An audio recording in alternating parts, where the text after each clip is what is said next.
All right, we're going to make some 90-second keto bread for breakfast.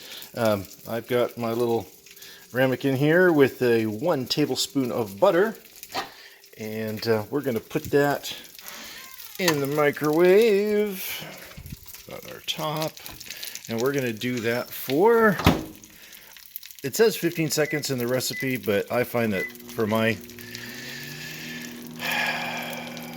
microwave, it takes about 20 seconds to not completely melt it, but get it pretty darn close.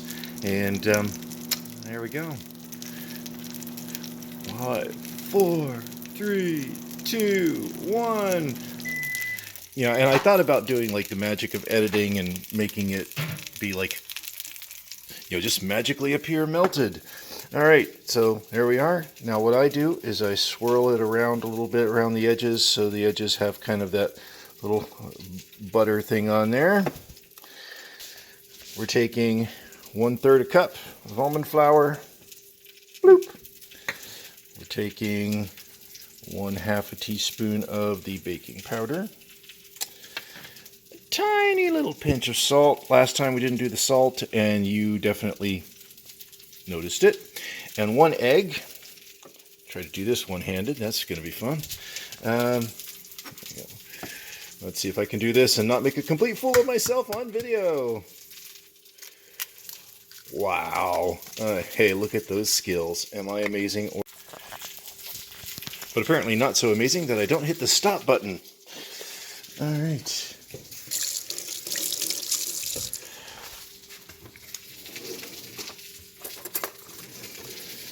Now we simply whip this together with a fork, which is not as easy to do one-handed as it appears. Now I was told, and I'm trying it out, the last time I did this I used just an egg right out of the refrigerator, and I was reading another keto bread recipe that mentioned that if you don't want it to have an eggy taste, that you use a room temperature egg. So I'm trying that this time. All right, there we go. We have our mixture put into the microwave.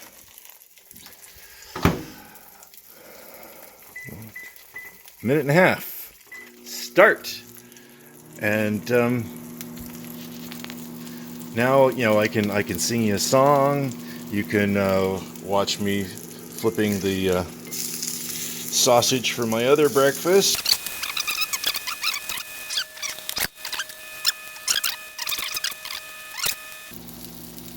See, I wanted to record the entire time frame of this to realize how quick and simple this really, really is.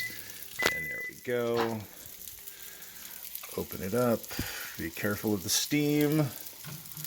And here we have bread. It doesn't look like much right at the moment. But let's get that out of here. Let it cool a little bit.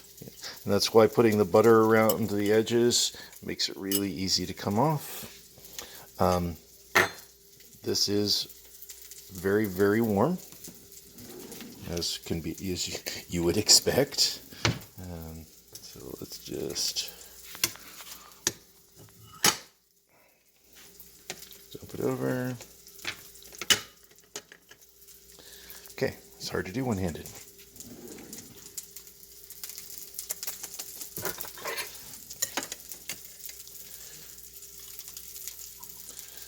Let's see if I can not break something. Yay!